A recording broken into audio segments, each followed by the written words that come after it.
మల్లన్న సాగర్ విషయానికి వచ్చేటప్పటికి కోదండం గారు ప్రాజెక్ట్ దగ్గర 50 టీఎంసీల రిజర్వాయర్ అవసరం లేదని నీటి నిపుణులతో మనం ఈ రౌండ్ టేబుల్ సమావేశం తర్వాత చెప్పింది. కానీ ముఖ్యమంత్రి గారిగా ఇంత పెద్ద స్థాయి ప్రాజెక్ట్ తీసుకున్నప్పుడు ఆ ఇంజనీర్లతో కూర్చుని మాట్లాడకుండానే ఒక ప్రాపర్ ప్రణాళిక లేకుండానే ముందుకెళ్తుందంటారా ప్రభుత్వం?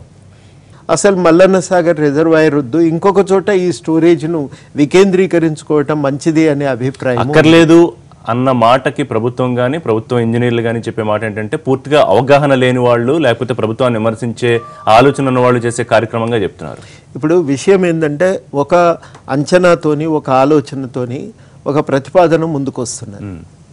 అందుకని ఇప్పుడు తక్షణం అందరం కూడా చెప్పే మాట మొట్టమొదట భూసేకరణను తక్షణం ఆపండి. భిన్నమైన అభిప్రాయాలు వచ్చినప్పుడు ఆ భిన్నమైన అభిప్రాయాలను దృష్టిలో పెట్టుకొని మళ్ళీ ఒకసారి దాన్ని పరిశీలన చేసి పునఃసమీక్ష చేస్తే తప్పేం లేదు కదా. అది చేయటంలో ఇబ్బంది పడవలసిన అవసరం ఏముంది? భూసేకరణ విషయంలో నిర్వాసితులు చాలా మంది అనుకూలంగా ఉన్నారని, కొంతమందే వ్యతిరేకంగా ఉన్నారు. ఆ వ్యతిరేకంగా ఉన్న వాళ్ళని రెచ్చగొడుతున్నారు అనేది ప్రభుత్వం చేస్తున్న ఒక విమర్శ. రెండోది భూసేకరణ సంబంధించి 2013 భూసేకరణ చట్టం కానివ్వండి, జీవో 123 కానీ ఏది కావాలంటే అది ఇస్తామని చెప్పి ముఖ్యమంత్రి కేసీఆర్ స్పష్టం చేశారు. సో ఇంక ఇబ్బంది ఉంటుంది భూసేకరణలో. ఇంకా ఒకవేళ ఇబ్బంది ఉంటే భూములు సేకరించకుండా మరి ప్రాజెక్టులు కట్టడం ఎలా సాధ్యం అవుతుంది? ఇప్పుడు ఇందులో రెచ్చగొట్టే ముచ్చటేం లేదు. తప్పు అది. అట్లా వాళ్ళు ఒకళ్ళు చెప్తే మాట్లాడుతున్నారు అనేది చాలా తప్పు. అసలు మల్లన్న సాగర్ రిజర్వాయర్ నిర్మాణం అసాధ్యమా?